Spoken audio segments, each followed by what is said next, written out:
এতক্ষণ পর্যন্ত আপনারা শুনলেন কোন কোন রোগের সাথে এর মিল পাওয়া যায়, অন্তত বাহ্যিক ভাবে দেখে, বাইরে থেকে দেখে কোন কোন রোগের সাথে এই রোগটা গুলিয়ে যেতে পারে।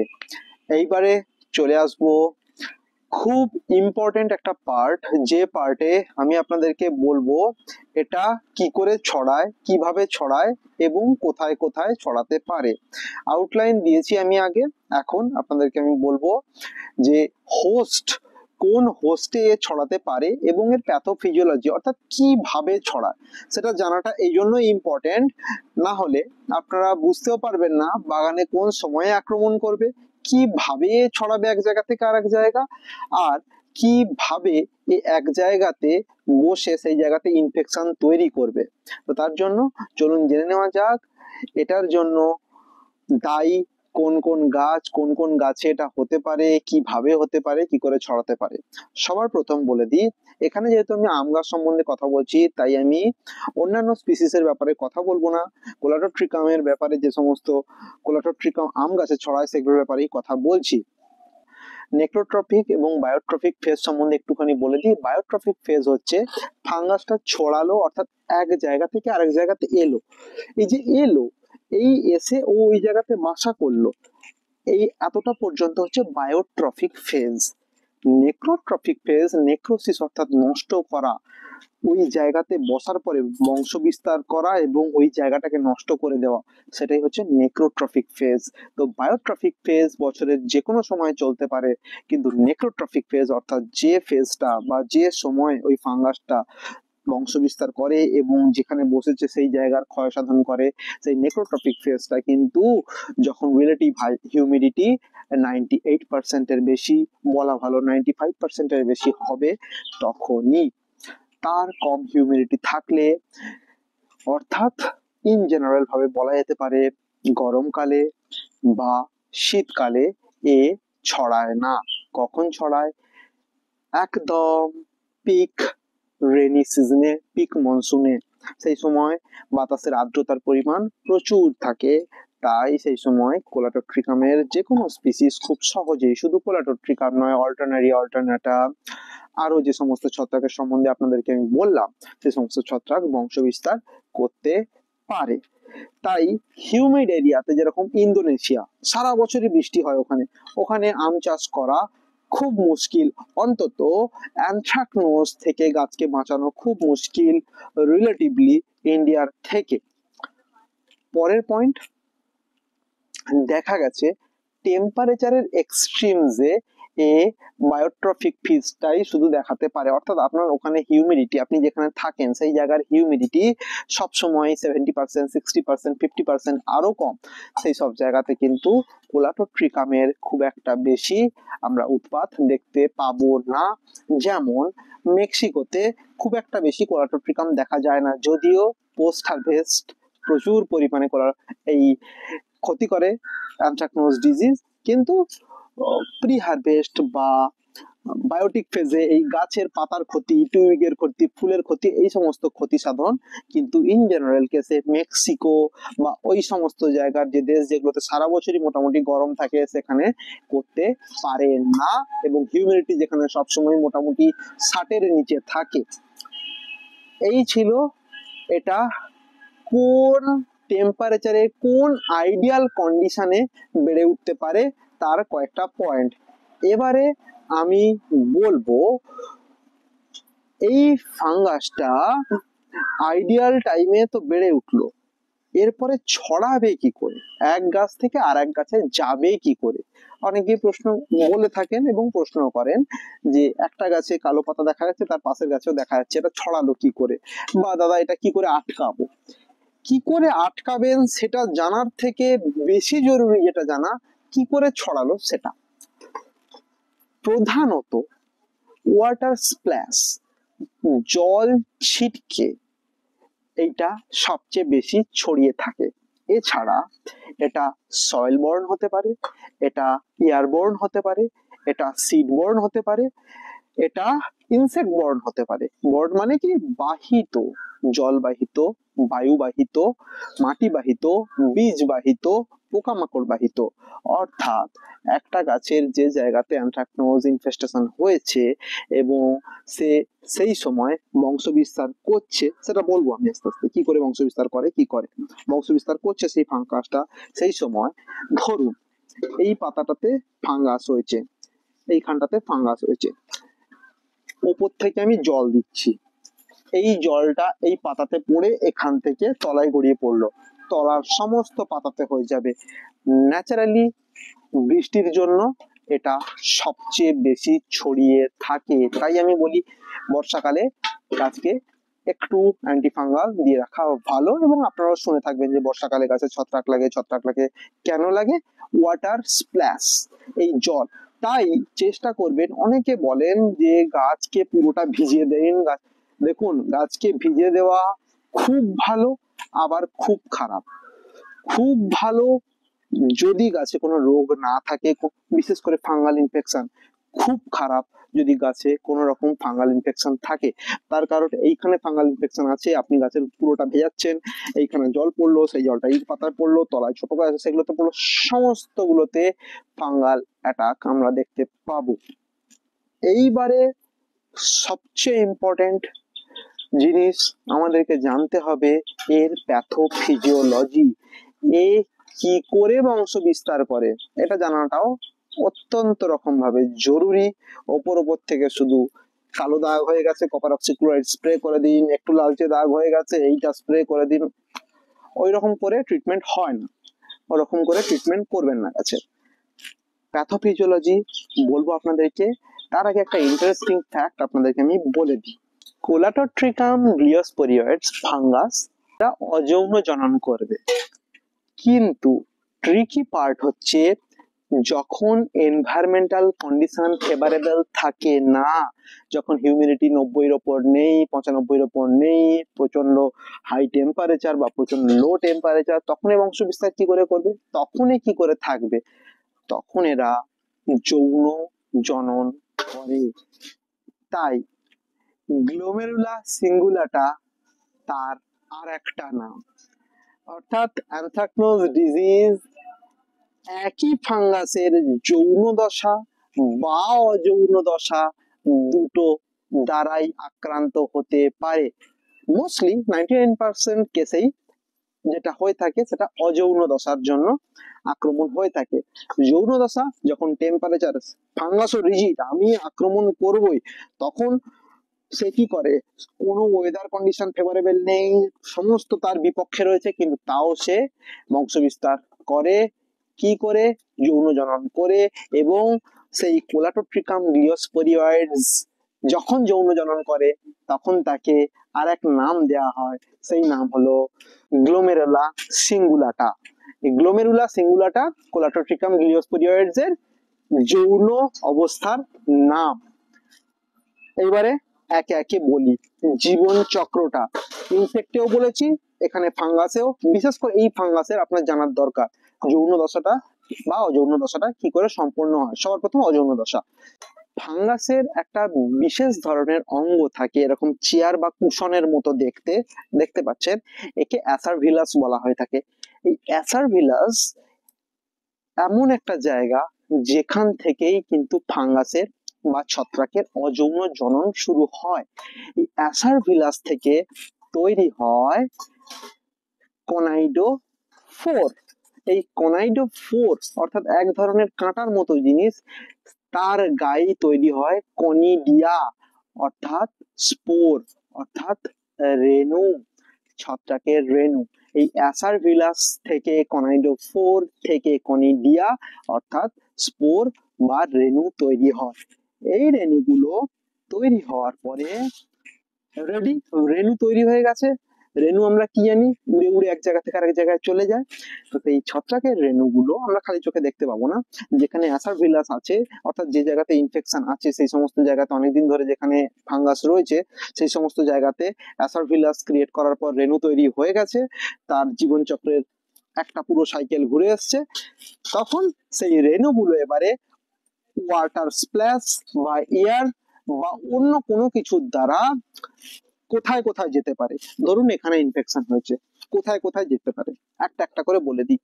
নতুন পাতাতে কুঁকড়ে যাবে পাতা, যেতে পারে ফুলে, একটা ইন্ডিভিজুয়াল ফ্লাওয়ার বা ফ্লাওয়ার প্যানিক্যাল পুষ্পমঞ্জুরির ডাঁটিগুলোতে, যেতে পারে অপরিণত ফলে, ফলটাকে মামিফাইড ফল করে দেবে, ফলের মমি তৈরি করে দেবে, দেখতে পাচ্ছেন। যেতে পারে নতুন টুইগে, নতুন বেরোনো ডালে, যেতে পারে পরিণত ফলে। প্রতিটা ক্ষেত্রেই এর রেণু যখন পরিণত ফল, এর রেণু যখন ফুল, ফ্লাওয়ার ক্যানোপি, টুইগ বা নিউ লিফ যেটাতেই গেছে, সেখান থেকে এ আবার নিজের বংশ বিস্তার করবে। ওই জায়গাতেই যাওয়ার পরে, এইখান থেকে যে জায়গাতেই যাক, সেই জায়গাতে যাওয়ার পরে সে প্রথম কি করে, ওই জায়গাটাকে চেনে, যে কোন জায়গায় বসেছি। চেনার পরে মানে আইডেন্টিফিকেশন অফ হোস্ট, তারপরে কি করে, hijacking of the host immunity system. ওই জায়গার যে ইমিউনিটি সিস্টেম যার ওপর বসেছে, ধরুন এখান থেকে গিয়ে আর একটা গাছে বসেছে, আর একটা আম গাছে নতুন পাতাতে, সেই নতুন পাতার যে ইমিউনিটি সিস্টেম তাকে হাইজ্যাক করে নেয়, তাকে আর কাজ করতে দেয় না, এ নিজেই এবারে চালায়। কি করে চালায় সেটা সব ক্ষেত্রেই, কিন্তু সেটা ফুলে বসলেও, ফলে বসলেও, পাতাতে বসলেও, নতুন ডালে বসলেও কি করে চালায়। এই রেণুটা, ধরুন এটা একটা ফল, এটা একটা ফল, এটা একটা ফল, এটা ফলের গা, এটা ফলের খোসা। এই রেণুটা এসে এই ফলের খোসার উপর পড়ে, ফলের খোসার উপর যখন পড়ে, এ কি করে, ওইখানে আগে চিহ্নিত করে আমি কোন জায়গাতে এসছি, ঠিক জায়গাতে এসছি, এখানে এবার আমি বাড়তে পারবো। চিহ্নিত হয়ে গেল যে আমি একটা ফলের উপর বসেছি, তার বিভিন্ন কেমিক্যাল আছে, সেন্সার আছে, সেগুলো দিয়ে সেন্স করতে পারে। এবারে কি করবে, ও নিজে থেকে কিছু করে না, ফাঙ্গাস কিন্তু নিজে শরীরের ভেতর ঢোকে না।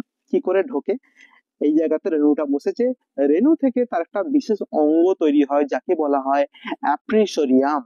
এই অ্যাপ্রিসোরিয়াম এক ধরনের ছত্রাকের অঙ্গ, যেটা রেণু থেকে তৈরি হয় কিসের জন্য, হাইফি তৈরি করার জন্য। হাইফি কি, হাইফি হলো ধরে নিন শিকড়, এক ধরনের শিকড়। আমরা যখন ছোট্ট চারা গাছকে মাটি থেকে তুলি, তার যে ছোট্ট ছোট্ট ছোট ছোট শিকড়, সেইটাই আণুবীক্ষণিক যদি হয় সেটাকে আমরা হাইফি বলি। অর্থাৎ ফাঙ্গাসের গমন অঙ্গ বলতে পারেন, ফাঙ্গাসের শোষণ অঙ্গ বলতে পারেন। তো ছত্রাকের এটা এক ধরনের বিশেষ অঙ্গ, যেটার মাধ্যমে ছত্রাক এক জায়গা থেকে অন্য একটা জায়গাতে চলে যেতে পারে, বলা ভালো নিজে বসে থাকে, ওইখানে গিয়ে আবার বংশ বিস্তার করতে পারে বা ওইখান থেকে খাদ্য রস সঞ্চয় করতে পারে। অর্থাৎ ফাঙ্গাসের শিকড় বলা চলে। রেণু বসলো, অ্যাপ্রিসোরিয়াম তৈরি হলো, অ্যাপ্রিসোরিয়াম থেকে হাইফি তৈরি হলো। যখন প্রাইমারি হাইফি তৈরি হয়, অর্থাৎ এই অ্যাপ্রিসোরিয়াম থেকে প্রথম শিকড়টা স্কিনের ভেতরে চালিয়ে দিল, তখন অর্থাৎ কিউটিকেলের ভেতরে চালিয়ে দিল, এপিডার্মিস কিউটিকেলের ভেতরে চালিয়ে দিল, তখন সেই প্রাইমারি হাইফি চালানো অবস্থায় কিন্তু এ কোনো ক্ষতি করে না, আপনারা বুঝতেও পারবেন না, জানতেও পারবেন না যে ওর ওপর কিছু আছে কিছু নেই, তো খালি চোখে কিছু দেখা যাচ্ছে না, সবই আণুবীক্ষণিক বলছি। এইটাই হচ্ছে বায়োট্রফিক ফেজ। এই বায়োট্রফিক ফেজে কোনো রকম কোনো ক্ষতি করে না। এইটাকেই বলা হয়ে থাকে মেডিকেল টার্মে কুইসেন্ট ইনফেকশন। কুইসেন্ট ইনফেকশনের বাংলা করলে সরাসরি ভাবে হয় সুপ্ত ইনফেকশন। সুপ্ত ইনফেকশন, এইটা কোনো সাইন এবং সিমটম আমরা দেখতে পাবো না, কিন্তু ওইটা থেকেই এবার শুরু হবে নেক্রোট্রফিক ফেজের। যখন ওয়েদার কন্ডিশন ভালো হবে, যখন সবকিছু অনুকূলে থাকবে সেই ছত্রাকের, তখন ওই যে প্রথমে শিকড় চালিয়ে দিয়েছিল এই কিউটিকেলের ভেতরে, এই এপিডার্মিসের ভেতরে যে শিকড়টা চালিয়েছিল অ্যাপ্রিসোরিয়াম থেকে, সেই শিকড় থেকে আরো শিকড় বেরোবে। এটাকে সেকেন্ডারি হাইফি ফরমেশন বলা হয়ে থাকে, এবং এই সেকেন্ডারি হাইফি ফরমেশনটাকেই ফাঙ্গাসের নেক্রোট্রফিক ফেজ বলা হয়। এবং যখন সেকেন্ডারি হাইফি তৈরি করা শুরু করবে, তখনই কিন্তু গাছের ক্ষয় ক্ষতি হওয়া শুরু হবে। অর্থাৎ একটা পরিণত আম গাছে দেখছেন খুব সুন্দর লাল ঝুলে রয়েছে, তাতে যদি ছত্রাক আছে, অর্থাৎ এই কোলাটোট্রিকামের কোনো স্পিসিস আছে আপনি বুঝতেও পারবেন না। সেই আমটাকে গাছ থেকে তুললেন, ঘরে রাখলেন, কালো কালো কালো কালো কালো কালো ছোপ হয়ে গেল। অর্থাৎ যখন গাছে ছিল, গাছে ঝুল ছিল, তখন ওদের ফাঙ্গাস ছিল, বায়োট্রফিক ফেজে ছিল, সুপ্ত অবস্থায় ছিল, কুইসেন্ট ইনফেকশন ছিল তাতে, যেটা আমরা দেখতে পাই না, যার কোনো সাইন এন্ড সিমটম থাকে না, দেখতে পাই না। যখন ফলটা পারলাম, ফলটা আরো পেকে গেল, টেম্পারেচার সবকিছু ওর অনুকূলে এলো, তখন ও কিন্তু ভিরুলেন্সি দেখালো, অর্থাৎ প্রকট হয়ে ইনফেকশন তৈরি করলো, কালো কালো কালো কালো ছোপ দেখতে পেলাম, পাল পচে গেল। এইটা হলো অযৌন জনন ছত্রাকের। যৌন জনন, অ্যাসকোভিলস বলে একটা জিনিস হয়, সেটাও রেণুর মতো দেখতে। ছত্রাক সেই অ্যাসকোভিলস এর মাধ্যমে যৌন জনন করে থাকে। এই ছিল কোলাটোট্রিকাম গ্লিওস্পোরিয়ডিসের জীবন চক্র। আবার ওই কুইসেন্ট ইনফেকশন থেকে নেক্রোট্রফিক ফেজে যাবে, সেখানে ইনফেকশন করবে, কালো কালো দাগ হবে, সেই ফলটা নিয়ে আমরা ছুঁড়ে ফেলে দেবো, ওই জায়গাতে রয়ে যাবে, ওইখানে জল পড়বে, মাছি বসবে, সেই মাছি উড়ে এসে এই গাছে বসবে, এই গাছে হওয়া শুরু হবে।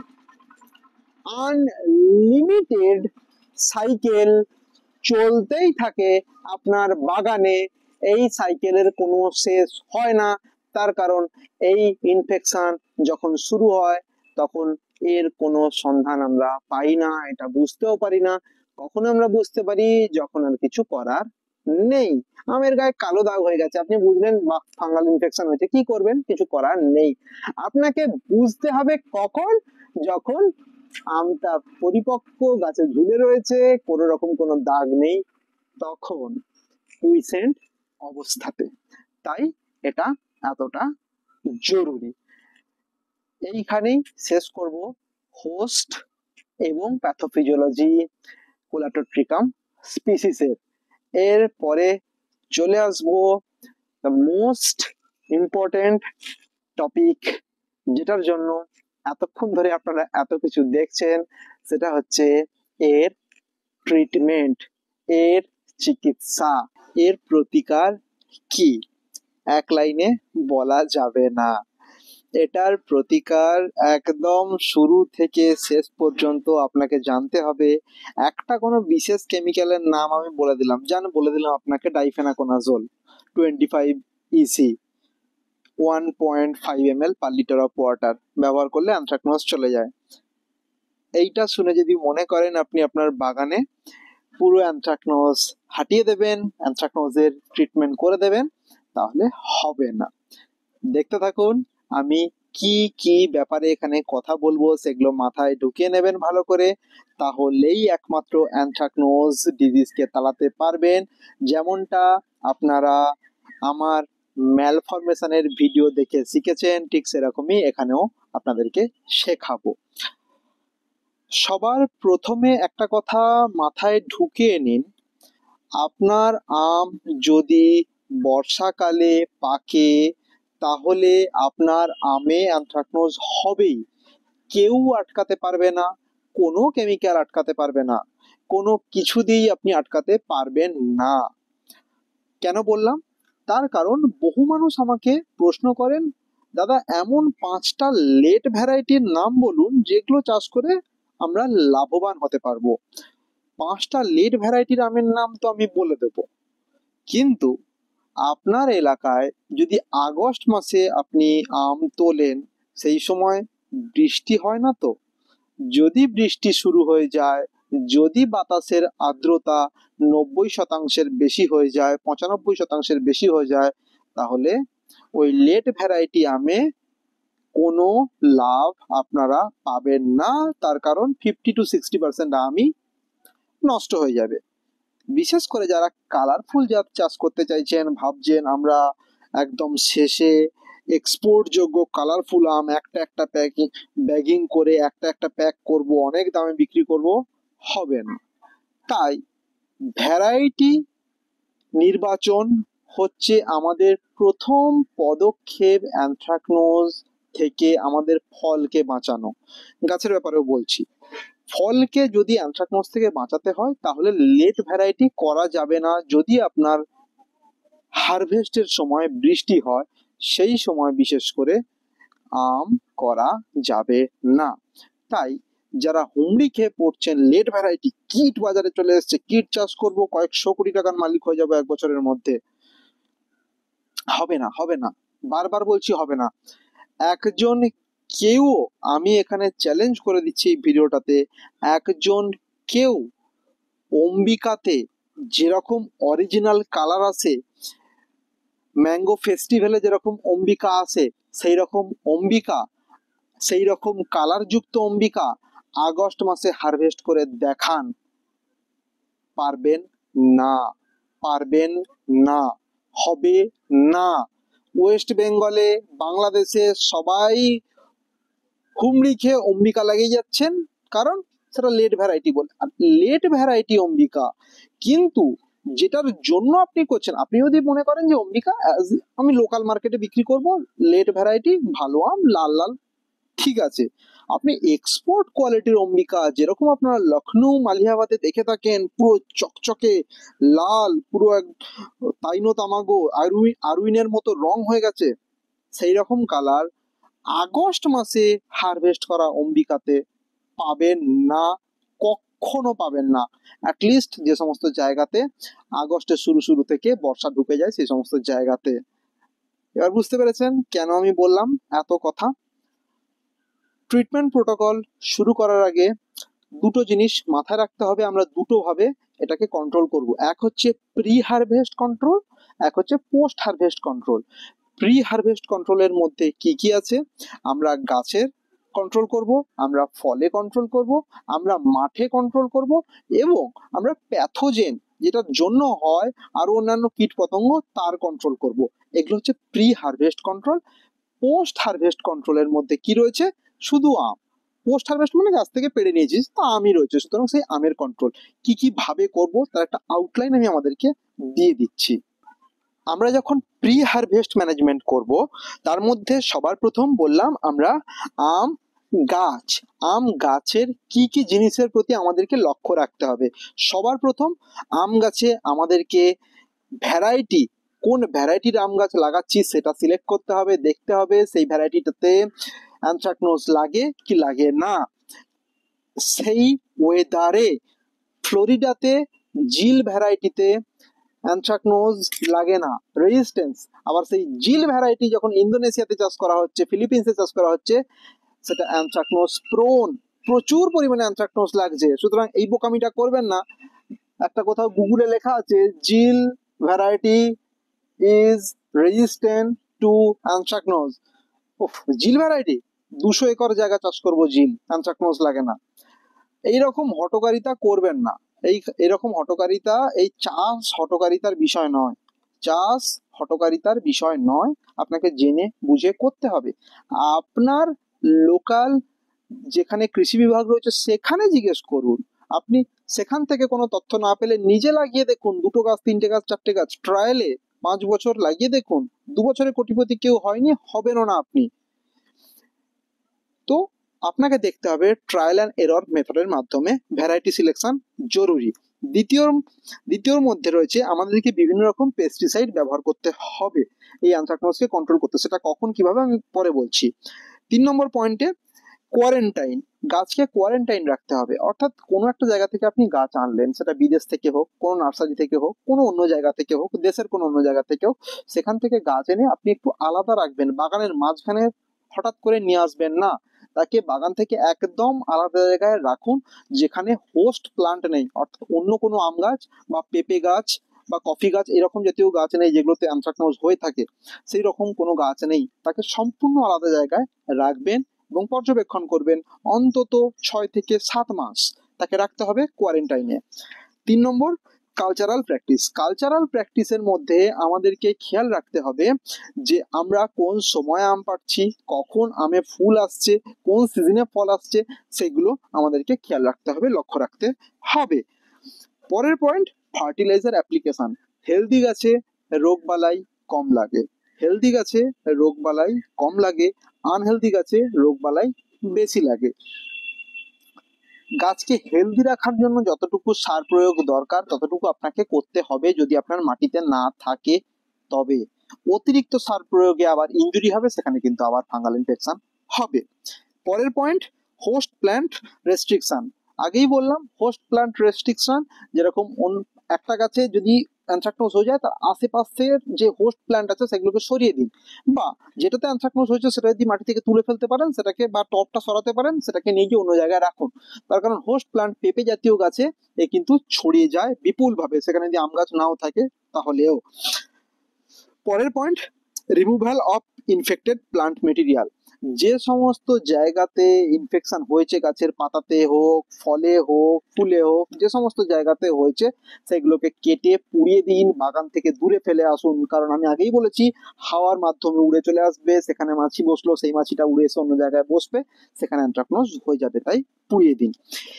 এইগুলো হলো গাছের প্রোটেকশন, কি করে গাছকে আমরা অ্যানথ্রাকনোজ থেকে বাঁচাবো। 2 নম্বর, ম্যাঙ্গো ফ্রুট। এটা কিন্তু আমি প্রি হারভেস্টের মধ্যে সব বলছি। ফলটাকে কি করে বাঁচাবো, এখানে সবার প্রথম পেস্টিসাইড কি ব্যবহার করবো, পেস্টিসাইড সেগুলো আমি পরে বলছি। কোয়ারেন্টাইন, ফলগুলোকে দেখুন, ফলে কালো দাগ হচ্ছে কিনা দেখুন, যদি কালো দাগ হয় তাকে আইসোলেট করুন, আলাদা করে রাখুন, সেটা দেখতে হবে ফল পাড়ার আগে। Wrapping of fruits with paper bags. Paper bag দিয়ে র্যাপ করতে পারেন, তাতে ফাঙ্গালের অ্যাটাকটা কম হয়, বা কোনো কোনো সময় হয় না। কিন্তু এখানে একটা ডিসঅ্যাডভান্টেজ, সেই যদি লাল আম আপনি চাষ করে থাকেন তাহলে কোনো লাভ হবে না, আমের রঙই আসবে না, আর সেটা বিদেশি মার্কেটে খুব একটা মূল্য পাবে না। তাই পেপার ব্যাগিং নিয়ে একটা ডেডিকেটেড ভিডিও আমি করব, কি করবেন কি না করবেন, সমস্ত কিছু, কোন ধরনের পেপার ব্যাগ ব্যবহার করবেন সেটা আমি খুব তাড়াতাড়ি ভিডিওটা আনবো। পরের পয়েন্ট, বায়োটেকনোলজিক্যাল স্ট্র্যাটেজি। বিভিন্ন ধরনের বায়োটেকনোলজিক্যাল স্ট্র্যাটেজি আছে, গ্রিন হাউস, আরো কিছু কিছু জিনিসপত্র আছে, সেইগুলো আপনারা করতে পারেন। পরের পয়েন্ট, প্যাথোজেন। যে প্যাথোজেন যেটার জন্য ছড়াচ্ছে, যে ছত্রাকের জন্য ছড়াচ্ছে, সেটা আমরা কি কি ভাবে রোধ করব। প্রথম, পেস্টিসাইড বলেই দিয়েছি, ম্যাঙ্গো ফ্রুটে, ম্যাঙ্গো ট্রিতে, এবং এই প্যাথোজেনে একই পয়েন্ট, পেস্টিসাইড আমাদেরকে দিতে হবে। কি ধরনের পেস্টিসাইড দেব সেগুলো আমি বলবো, কি ধরনের ফাঙ্গিসাইড দেব সেগুলো আমি বলবো। কোয়ারেন্টাইন রাখতে হবে, যে জায়গাতে প্যাথোজেন জন্মে গেছে, যে পাতাতে প্যাথোজেন জন্মে গেছে, যেখানে অ্যানথ্রাকনোজ হয়েছে, সেটাকে নিয়ে গিয়ে অন্য একটা জায়গাতে সরিয়ে দিতে হবে, পুড়িয়ে দিতে হবে, ফেলে দিতে হবে। কালচারাল প্র্যাকটিস এখানেও করতে হবে। ফার্ম স্যানিটেশন করতে হবে, প্রতি বছর নষ্ট হয়ে যাওয়া ডাল, আলো পড়ে না যে জায়গায়, সেই জায়গাতে সেই মাটিতে আলো পড়ার ব্যবস্থা করতে হবে, উঁচু ডাল কাটতে হবে, ঝুলে পড়ে যাওয়া ডাল কাটতে হবে, বেশি ঝোপালো জায়গা কেটে ফেলতে হবে, যাতে ভালো মতো হাওয়া পাস করতে পারে, এবং সূর্যালোক, দ্য মোস্ট ইম্পর্টেন্ট থিং, সেটা যেন মাটিতে পড়ে। পরের পয়েন্ট, হোস্ট প্লান্ট রেস্ট্রিকশন। আমের সাথে অনেকে পেঁপে গাছ লাগাবেন না, আমের সাথে পেঁপে গাছ লাগাবেন না, ডিজিজ লোড অনেক বেড়ে যাবে, একটা বাগানে প্রচুর পরিমাণে রোগ বেড়ে যাবে। কারণ বিশেষ করে বিভিন্ন ধরনের ছত্রাক যেটা আম গাছে হয় সেটা পেঁপেতেও হয়, সাদামাছিও। তো শুধু ছত্রাক নয়, বিভিন্ন ধরনের ইনসেক্টও এই হোস্ট প্লান্ট গুলোতে বেড়ে যাবে। তাই হোস্ট প্লান্ট বুঝে শুনে আপনাকে পছন্দ করতে হবে কোনটা আপনি আপনার আম গাছের সাথে ইন্টারক্রপিং করবেন। Burning of infected material. Infected material যেগুলো রয়েছে সেগুলো সমস্ত পুড়িয়ে দিতে হবে। আগেই বলেছি আমি, ইনফেক্টেড যত গাছের টুকরো, পাতা, ফল, ফুল যেগুলো ইনফেক্টেড, সেগুলোকে পুড়িয়ে দিতে হবে। তারপরে bio control, pseudomonas fluorescence spray করতে হবে, এই সমস্ত, সেগুলো আমি বলবো পরে আস্তে আস্তে। তারপরের পয়েন্ট, রেজিস্ট্যান্স ম্যানেজমেন্ট। মানে একই ফাঙ্গিসাইড বারবার ব্যবহার করে যাচ্ছি, সে আর কাজ হবে না তার পরের বছর থেকে, বা 2 বছর পর থেকে, বা 5 বছর পর থেকে। তাই আমাদেরকে পেস্টিসাইড, ফাঙ্গিসাইড চেঞ্জ করে করে ব্যবহার করতে হবে। কি করবেন বলবো। এরপরে ল্যান্ডস্কেপটা আমরা কি করে ঠিকঠাক পরিষ্কার পরিচ্ছন্ন রাখবো যাতে আমাদের কোলাটোট্রিকাম ফাঙ্গাস না ছড়ায়। তার জন্য ইন্টারক্রপিং করতে হবে। ইন্টারক্রপিং বেগুন করতে পারেন, ইন্টারক্রপিং আদা করা যেতে পারে, বিভিন্ন ধরনের ইন্টারক্রপিং এখন হচ্ছে বিভিন্ন জায়গাতে। টমেটোও কিছু মানুষ করছেন, আলু করেন, তবে আলুটা না করাই রেকমেন্ডেড। ইন্টারক্রপিং নিয়ে একটা ডেডিকেটেড ভিডিও আমি পরে দেবো চাষিদের জন্য। দ্বিতীয় পয়েন্টে, ল্যান্ডস্কেপে রিমুভাল অফ অল্টারনেট হোস্ট। আগেই বলেছি অল্টারনেট হোস্ট গুলোকে রিমুভ করতে হবে, পেঁপে গাছ থাকলে সেইগুলোকে সমস্ত বাদ দিতে হবে। 3 নম্বর, সাইট সিলেকশন। এমন একটা জায়গা পছন্দ করতে হবে যে জায়গাটাতে সূর্যালোক পৌঁছায়, যে জায়গাটার মাটি উর্বর, যে জায়গাটাতে বৃষ্টি, আপনার অনেক জায়গা আছে, এখানে একটা জায়গা আছে, দূরে কোথাও জায়গা আছে, যে জায়গাতে বৃষ্টি কম হয় সেই জায়গাতে আপনি চেষ্টা করবেন লাগানো। অ্যাটলিস্ট বর্ষাকাল যে সমস্ত জায়গাতে আগস্ট মাসের পরে আসে সেসব জায়গাতে লাগানোর চেষ্টা করুন। নচেত আপনি ভ্যারাইটি সিলেক্ট করুন যে ভ্যারাইটিতে আগস্টের আগে আগে গাছে আম শেষ হয়ে যায়। প্ল্যান্টিং ডিস্টেন্স, ডিস্টেন্স আপনাকে ঠিকঠাক দিতেই হবে। আপনি হাই ডেন্সিটি করুন, আলট্রা হাই ডেন্সিটি করুন, নর্মাল ডিস্টেন্সে করুন, যেমনই করুন তার রেকমেন্ডেড ডিস্টেন্স আপনাকে গাছের মধ্যে দিতেই হবে। একটা গাছের সাথে আর একটা গাছ যখনই লাগা শুরু করবে তখনই কিন্তু সেখানে ছত্রাক জন্মানো শুরু করবে। বিশেষ করে যারা মাল্টিপল ভ্যারাইটি এক জায়গায় লাগান, একই ভ্যারাইটি অনেক লাগিয়েছেন তাতে রোগ ছড়ানোর চান্স কম, মাল্টিপল ভ্যারাইটি যখন লাগিয়েছেন তখন তাতে রোগ ছড়ানোর চান্স অনেক বেশি। এই প্ল্যান্ট স্পেসিং, কি করে ল্যান্ডস্কেপিং ডিজাইন করব সেই ডিজাইনের ওপর একটা ভিডিও আসবে, অলরেডি আমার শুট করা চলছে, সেটার উপর কাজ চলছে। কি করে কতটা স্পেসিং এ কিভাবে গাছ লাগাবেন ডিটেলসে আমি বলবো, এটা এক্সক্লুসিভ কৃষকদের জন্য, চাষিদের জন্য। এইবারে এগুলো সমস্ত কিছু প্রি হারভেস্ট ম্যানেজমেন্টে চলে গেল। পোস্ট হারভেস্ট ম্যানেজমেন্টের মধ্যে সবার প্রথম আছে আর্লি হারভেস্টিং। আগে আম পাড়তে হবে, বেশি দেরি করা যাবে না, বর্ষা অবধি অপেক্ষা করা যাবে না। যারা যারা বলেন আগস্টের শেষে, সেপ্টেম্বরে, কে বলে অক্টোবরে আম নেব, আম আপনি নিতে পারেন কিন্তু সেটা বিদেশি মার্কেটে রপ্তানিযোগ্য আম হবে না। আপনি লোকাল মার্কেটে বিক্রি করতে পারেন, কালো আম, টেরা আম, কুঁজো আম বিক্রি করতে পারেন, বা প্রচুর খরচ করতে হবে আপনাকে, সেই দামটা পাবেন কিনা সেইটা ভেবেচিন্তে আপনি লেট হারভেস্ট করতে পারেন, নচেত আর্লি হারভেস্ট করতে হবে। 2 নম্বর পয়েন্ট, পেস্টিসাইড অ্যান্ড ফাঙ্গিসাইড। আমি বলবো আম পাড়ার পরে কি ধরনের ফাঙ্গিসাইডে ডোবালে সেই আমে অ্যানথ্রাকনোজ বা ব্ল্যাক স্পট আর হয় না বা চান্স অনেক কমে যায়। 3 নম্বর, কোল্ড স্টোরেজ। 10 ডিগ্রি সেন্টিগ্রেড টেম্পারেচারে যদি আমকে স্টোর করা হয় তাহলে আমের পাল্প ক্ষতিগ্রস্ত হয় না এবং আমটাকে অনেকদিন পর্যন্ত সংরক্ষণ করা যায়। হট ওয়াটার ডিপস, আমি আগেও বলেছি 45 থেকে 47 ডিগ্রি সেন্টিগ্রেড তাপমাত্রার জলে যদি আমকে 5 থেকে 15 মিনিট পর্যন্ত ডুবিয়ে রাখা যায় তাহলে বেশিরভাগ ক্ষেত্রেই আমের গা থেকে সমস্ত প্যাথোজেন মরে যায় এবং সেই আমে কালো দাগ হয় না, তার ফলে আমকে রপ্তানিযোগ্য করা যায় এবং সেটা অনেকদিন স্টোর করা যায়। পরের পয়েন্ট, হট এয়ার। অনেক জায়গাতে হট এয়ার আমের ওপর দিয়ে চালানো হয়, ভেপার এয়ার চালানো হয়, তার ফলে প্যাথোজেন মরে যায়। তারপরে বায়োলজিক্যাল কন্ট্রোল, আম পাড়ার পরে অনেক সময় বায়োলজিক্যালি তাকে কন্ট্রোল করা হয়, বিভিন্ন ধরনের বায়োলজিক্যাল প্রোডাক্ট আছে, সিউডোমোনাস রয়েছে, আরো অনেক ধরনের ব্যাসিলাস সাবটিলিস রয়েছে, সেগুলোর ব্যবহার আমি বলবো আম পাড়ার পর কি করে করা যায়, সেগুলোতে ডোবানো যায়।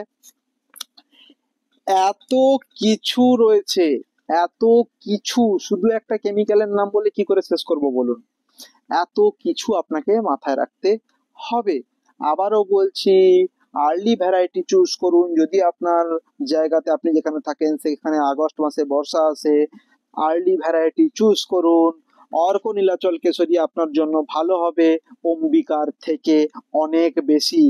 যদি আপনার জায়গাতে, আপনি যেখানে আছেন সেখানে আগস্টের শুরুতে বর্ষা ঢুকে যায়, একজন কেউ, আমি আবার বলছি, কেউ আমাকে একটাও অন্তত, যে জায়গাতে আগস্টে বর্ষা ঢোকে ওয়েস্ট বেঙ্গল বাংলাদেশে, আমাকে কেউ একজনও একটা ক্লিয়ার চকচকে একদম যেরকম দেখেন, যেরকম আমি দিয়েছি ছবি বিভিন্ন অম্বিকার, সেরকম ছবি দেখাতে পারবেন না। আমি গত বছর অম্বিকার রিভিউতেও এই একই কথাটা বলেছিলাম।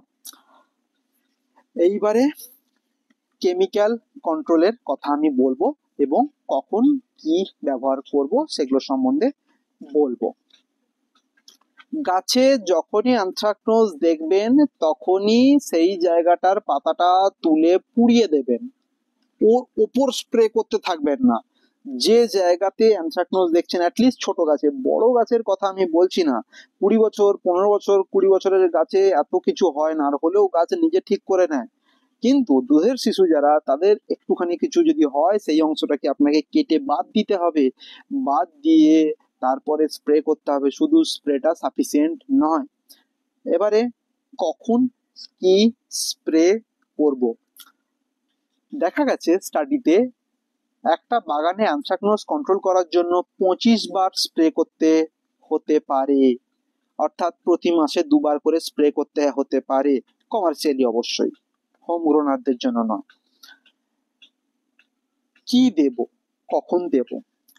দেওয়াটা শুরু করা যাক যখন ফুল এইটুকু ছোট ছোট ক্যানোপি, ফ্লাওয়ার ক্যানোপি যখন বেরোয়, 2 ইঞ্চি 1.5 ইঞ্চি সাইজের ফ্লাওয়ার ক্যানোপি বেরোইছে, তখনই আপনারা চেষ্টা করবেন অ্যানথ্রাকনোজের জন্য স্প্রে করতে ডাইফেনাকোনাজল 25% ইসি। ডাইফেনাকোনাজল কনকার পাওয়া যায়, কাত্তায়নির আরো অনেক কোম্পানির পাওয়া যায়, সেগুলো ব্যবহার করতে পারেন। লিটারে 1 ml থেকে 1.5 ml, তার বেশি নয়। যখন কুঁড়িটার সাইজ এইরকম 1.5 ইঞ্চি থেকে 2 ইঞ্চি থাকবে, তার বেশি বড় হলে নয়।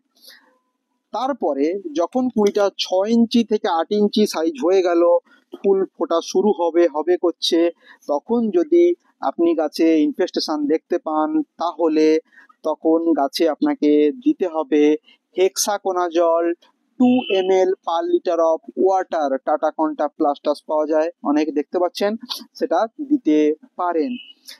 তারপরে ফল, যখন ছোট্ট ছোট্ট ফল ধরা শুরু করবে, একদম গুঁড়ি গুঁড়ি ফল ধরা শুরু করবে, তখন আপনারা দিতে পারেন ট্রাইফ্লক্সিস্ট্রোবিন প্লাস ট্যাবুকোনাজল কম্বিনেশন 0.5 গ্রাম, যেটাকে নেটিভ বলে আপনারা চেনেন। তাহলে ফলের গায়ে আর কালো দাগ হবে না। তার ঠিক 15 থেকে 20 দিন পরে ফল যখন মটর দানার মতো হবে, তখন আপনারা ম্যানকোজেব দিতে পারেন, কপার অক্সিক্লোরাইড দিতে পারেন। যদি কপার অক্সিক্লোরাইড দেন তাহলে 1.5 থেকে 2 gram per litre of water, যদি ম্যানকোজেব দেন তাহলে 1 to 1.5 gram per litre of water দিতে পারেন। যখন আম মোটামুটি মার্বেলের থেকে একটু বড় সাইজ, এইরকম সাইজ হবে, বিশেষ করে কালারফুল আম, সেক্ষেত্রে আপনি ব্যবহার করতে পারেন ডাইফেনাকোনাজল প্লাস অ্যাজক্সিস্ট্রোবিন কম্বিনেশন, বা ট্রাইফ্লক্সিস্ট্রোবিন প্লাস ট্যাবুকোনাজল কম্বিনেশন, বা আপনি ব্যবহার করতে পারেন ট্যাবুকোনাজল প্লাস অ্যাজক্সিস্ট্রোবিন। যেটা আপনার ইচ্ছা হয় তার যে কোনো একটা ব্যবহার করবেন। বিশেষ করে যাদের রঙিন আম, সেই আমগুলোর রং ধরে রাখতে, যাতে তাতে একটু কালো স্পট না পড়ে, ডোজ একই থাকবে। কোনোটাই বিশেষ করে ট্রাইফ্লক্সিস্ট্রোবিন ট্যাবুকোনাজল কম্বিনেশন, যেটা নেটিভো, 0.5 গ্রামের বেশি কখনো ব্যবহার করবেন না। যদি আপনারা ব্যবহার করেন, এই ফল এই বড় অবস্থার কথা বলছি, এখন মোটামুটি মার্বেলের ডবল সাইজ হয়ে গেছে, যখন লাল কালার আসা শুরু হয়ে গেছে ভালো মতো, তখনকার কথা বলছি, তো নেটিভো ব্যবহার করলে 0.5 গ্রামের বেশি ব্যবহার করবেন না। এছাড়া আরো এতগুলো নাম বললাম, যে কোনো একটা আপনারা ব্যবহার করতে পারেন। এরপরে যখন ফলটা ম্যাচুরিটি, অর্থাৎ আপনি হারভেস্ট করবেন, তার ঠিক 14 থেকে 15 দিন আগে আরো একবার আপনাকে অ্যান্টিফাঙ্গাল দিতে হবে। এই ক্ষেত্রেও আপনি ম্যানকোজেব দিতে পারেন 1.5 gram to 2 gram per litre of water, বা কপার অক্সিক্লোরাইড দিতে পারেন এখানে 1 to 2 gram of per litre of water. না হলে আপনি দিতে পারেন জিনাব দিতে পারেন আপনি এখানে 1 to 1.5 gram per litre of water. না হলে আপনি এখানে ক্যাপটান দিতে পারেন, সেটাও 1 to 1.5 gram per litre of water. না হলে এই ধরনের সিস্টেমিক সফিস্টিকেটেড কিছু কিছু ফাঙ্গিসাইড রয়েছে, যেগুলো না আমি বললাম, ট্রাইফ্লক্সিস্ট্রোবিন প্লাস ট্যাবুকোনাজল, বা ডাইফেনাকোনাজল প্লাস অ্যাজক্সিস্ট্রোবিন, বা ট্যাবুকোনাজল প্লাস অ্যাজক্সিস্ট্রোবিন, যে কোনো কিছু আপনি এই কম্বিনেশন, 3-4টে কম্বিনেশন বললাম, তার মধ্যে যে কোনো একটা কিছু ব্যবহার করবেন। যদি লিকুইড হয় 0.5 ml to 1 ml maximum per litre of water. যদি সেটা গুঁড়ো দানাদার হয় বা গুঁড়ো হয়, তাহলে 0.5 gram to 1 gram per litre of ওয়াটারের বেশি নয়। এক গাদা ফাঙ্গিসাইডের নাম বললাম। এইবারে একটা জিনিস মাথায় রাখবেন আপনাদেরকে, এই সাইকেলটা এখানে আম হওয়ার আগে পর্যন্ত আমি বলে দিলাম, এরপরে আম হওয়ার পরের ব্যাপারটা বলছি। এই আম ধরবে, গাছে ধরে গেছে, আপনি আমটা তুলবেন, তার আগে পর্যন্ত বলে দিলাম। লাস্ট স্প্রে অ্যান্টিফাঙ্গালের আপনাকে করতে হবে যখন আম তুলবেন, তার ঠিক 14 দিন আগে। এবারে আমটাকে আপনি পেড়ে নিলেন, আমটাকে পেড়ে নেওয়ার পরে এটাতে ল্যাসিওডিপ্লোডিয়া থিওব্রোমির জন্য স্টেমেন রট হতে পারে, বা অ্যানথ্রাকনোজের জন্য কালো কালো দাগ হতে পারে, বা অল্টারনাটার জন্য কালো কালো দাগ হতে পারে, অনেক কিছু হতে পারে। তাই আমটাকে ভালো রাখার জন্য দুটো জিনিস আপনি করতে পারেন। এক, যেটা আমি রেকমেন্ড করি বা আমি নিজে করে থাকি, সেটা হচ্ছে 45 থেকে 48 ডিগ্রি বা 50 ডিগ্রি সেন্টিগ্রেড জলে একে 15 মিনিট ডুবিয়ে রেখে দিই, তারপরে তুলে মুছে স্টোর করি। এখানে কমার্শিয়ালি অনেকে বেনোমিল ইউজ করেন। বেনোমিল 700 থেকে 1000 ppm ব্যবহার করে থাকেন, তাতে 10 থেকে 15 মিনিট আমগুলোকে ডুবিয়ে রাখেন। সেটা আমাদের জন্য নয়। সেটা যারা কমার্শিয়ালি করছেন, যারা কারখানাতে আমকে শোধন করেন তাদের জন্য ঠিক আছে, বা লার্জ স্কেলে আম শোধন করেন তাদের জন্য ঠিক আছে। আম হারভেস্ট হয়ে গেল, আম স্টোর হয়ে গেল। এবারে গাছের কি? গাছে চেষ্টা করবেন বায়োলজিক্যালি বছরের যে কোনো সময় একবার সিউডোমোনাস ফ্লুরোসেন্স ব্যবহার করতে। যদি লিকুইড পান, লিকুইড ব্যবহার করুন 1 থেকে 1.5 ml per litre of water. যদি লিকুইড না পান, গুঁড়ো পান সিউডোমোনাস ফ্লুরোসেন্স, এই গুঁড়োটাই জলে গুলে স্প্রে করতে পারেন এবং গাছের গোড়াতে একটু গুঁড়ো স্প্রিঙ্কেল করে মাটিটা চাপিয়ে দিতে পারেন, ভেজা ভেজা অবস্থাতে ওরা বাড়তে পারে। সিউডোমোনাস ফ্লুরোসেন্স এবং ব্যাসিলাস সাবটিলিস কিন্তু খুব ভালো অ্যান্টাগনিস্ট এই অ্যানথ্রাকনোজের। অ্যানথ্রাকনোজকে আটকে দেয়, কোলাটোট্রিকামকে আটকে দেয় বা এর বংশবিস্তার হতে দেয় না এই সিউডোমোনাস ফ্লুরোসেন্স। তাই সিউডোমোনাস ফ্লুরোসেন্স বছরে একবার হলেও ব্যবহার করবেন গাছে। ছোট চারা গাছ হোক, বড় গাছ হোক, যে কোনো গাছ হোক আপনি ব্যবহার করতে পারেন। টবের গাছে 1 চামচ দিলেই চলে এই সিউডোমোনাস ফ্লুরোসেন্স। মাটির গাছে 1 মুঠো দেবেন, সেটা গাছ অনুযায়ী, বেশি কমে কোনো অসুবিধা নেই। যদি আপনি গাছে স্প্রেও করতে চান তাহলে গুঁড়ো কিনবেন, গুঁড়ো কিনে ওই 1.5-2 গ্রাম 1 লিটার জলে মিশিয়ে স্প্রে করবেন। লিকুইড পেলে 1 থেকে 1.5 ml নিয়ে স্প্রে করে দেবেন সিউডোমোনাস ফ্লুরোসেন্স। এটা সারা বছরের একটা গাছের প্রোটেক্টিভ মেজার হিসেবে আপনি করতে পারেন। 2, আপনি ফল টল পেরে নিলেন, এবার তীব্র বর্ষা আসছে। বর্ষার জন্য কি কিছু দেবেন? সিম্পলি কপার অক্সিক্লোরাইড ব্যবহার করবেন বর্ষার সময়। গাছে যদি কোনো জায়গাতে রোগ না দেখা যায় তাহলেই। যদি রোগ আপনি দেখতে পাচ্ছেন তার মানে কি, আমি বলেছি আগে কুইসেন্ট ইনফেকশন সুপ্ত অবস্থায় বহু জায়গায় ছড়িয়ে গেছে, আবার বর্ষাকাল, ওই জায়গার পাতার জল অনেক জায়গায় পড়েছে। যদি কোনো একটা জায়গাতে রোগ দেখতে পাচ্ছেন তাহলে কিন্তু আপনারা সব সময় ডাইফেনাকোনাজোল ব্যবহার করতে পারেন, বা ডাইফেনাকোনাজোল প্লাস অ্যাজক্সিস্ট্রোবিন ব্যবহার করতে পারেন, বা ট্রাইফ্লক্সিস্ট্রোবিন প্লাস ট্যাবুকোনাজোল ব্যবহার করতে পারেন। যে কোনো একটা সিস্টেমিক ফাঙ্গিসাইড ব্যবহার করবেন। যদি রোগ দেখতে পাচ্ছেন না অ্যাজ এ প্রিভেন্টিভ মেজার, তাহলে copper oxychloride 1.5 gram will be enough. 1 litre জলে 1.5 গ্রাম মেশাবেন, পুরো বাগানে স্প্রে করবেন প্রতি 15 থেকে 20 দিন অন্তর অন্তর। কতদিন? যতদিন না বাতাসের আর্দ্রতা কমে যাচ্ছে, অর্থাৎ বর্ষাকালটাতে। আগস্টের শুরু থেকে শুরু করবেন, ফল টল পাড়া হয়ে গেছে, আগস্টের শুরু থেকে শুরু করবেন। আগস্টের শুরুতে ধরুন 1 তারিখে একবার দিলেন, 20 তারিখে একবার দিলেন আগস্টের, তারপরে সেপ্টেম্বরে একবার দিলেন, অক্টোবরে একবার দিলেন, ব্যাস। আবার ফুল ফোটার সময় দিতে হবে, তার আগে নয়। তো এই সাইকেলটা আপনাকে মেনটেন করতে হবে। এইবারে একবার বলা যে প্রথমবার তো কপার অক্সিক্লোরাইড দিলাম, পরের বারেও কি কপার অক্সিক্লোরাইড দেবো? আগস্টের শুরুতে তো কপার অক্সিক্লোরাইড দিলাম না। একবার কপার অক্সিক্লোরাইড ব্যবহার করুন, একবার ম্যানকোজেব করুন। আমি সস্তায় বলছি, একবার কপার অক্সিক্লোরাইড, একবার ম্যানকোজেব, একবার কপার অক্সিক্লোরাইড, একবার ম্যানকোজেব বর্ষাকালটাতে ব্যবহার করুন। আর যদি লেগে যায় তাহলে আপনি তো কি ব্যবহার করবেন আমি অলরেডি বলে দিয়েছি, ডাইফেনাকোনাজোল। এইটাই হলো অ্যানথ্রাকনোজের হোল ট্রিটমেন্ট। এর বাইরে আর কিছু ট্রিটমেন্ট হয় না। এই ট্রিটমেন্ট আপনাদের জন্য। তবে মাথায় রাখবেন, অনেকে যারা মনে করেন কপার অক্সিক্লোরাইড শুধু সামলে নেবে, কপার অক্সিক্লোরাইডের এফিকাসি কিন্তু অনেকটাই কম। কপার অক্সিক্লোরাইড, জিনাপ, মেনাপ, ক্যাপ্টান, এগুলোর এফিকাসি কিন্তু অনেকটাই কম এবং এগুলো রেজিস্ট্যান্স হয়ে গেছে। কবে থেকে ব্যবহার করা হচ্ছে এগুলো, তো এতে আর খুব একটা বেশি মরে না, কিন্তু অ্যাজ এ প্রিভেন্টিভ ডোজ আপনি ব্যবহার করতে পারেন। এরপরে আর কোনো রকম কোনো প্রশ্ন যদি আপনাদের থেকে থাকে, কি করে আমরা তাড়াবো এই কোলাটোট্রিকাম গ্লিওস্পোরিওডিস কমপ্লেক্সকে, তাহলে আমাকে জিজ্ঞেস করতে পারবে। বিশেষ করে চাষিরা অবশ্যই জিজ্ঞেস করবেন, চাষিদের জন্যই বিশেষ করে আমি ভিডিওটা করলাম। হোম গ্রোনারদের 1-2 গাছে ঠিক হয়ে যায়, খুব একটা বেশি অসুবিধা হয় না, চাষিরাই সবচেয়ে বেশি অসুবিধায় ভোগেন। এখানে আরো একটা কথা আমি বলে রাখি, ভাঙা গাছ যে সমস্ত জায়গা ভেঙে গেছে ঝড়ের পরে, ধরুন কোনো একটা সময় ঝড় হয়েছে, ঝড়ের পরেই স্প্রে করে দেবেন। তার কারণ আমি আগে প্যাথোফিজিওলজিতে বলেছি, ভাঙা জায়গাতে ফাঙ্গাস খুব তাড়াতাড়ি বাড়ে, ভাঙা জায়গাতে কোনো ক্ষত জায়গাতে খুব তাড়াতাড়ি ফাঙ্গাস ছড়িয়ে পড়তে পারে।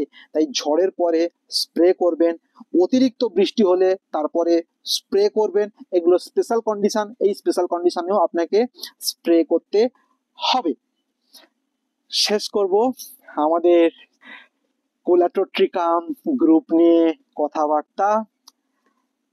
আশা করি কোলাটোট্রিকাম অর্থাৎ অ্যানথ্রাকনোজ নিয়ে আপনাদের আর ডাউট থাকবে না। তারপরেও আমি আবার বলছি, যা ডাউট থাকবে কমেন্ট বক্সে লিখে জানাবেন। আর আপনাদের কমেন্ট এবং আপনাদের স্টেটমেন্ট আমার কাছে মূল্যবান আরো ভালো ভিডিও তৈরি করার জন্য। ভালো থাকবেন, নমস্কার। আবার দেখা হচ্ছে খুব তাড়াতাড়ি আরো একটা ইন্টারেস্টিং ভিডিও নিয়ে।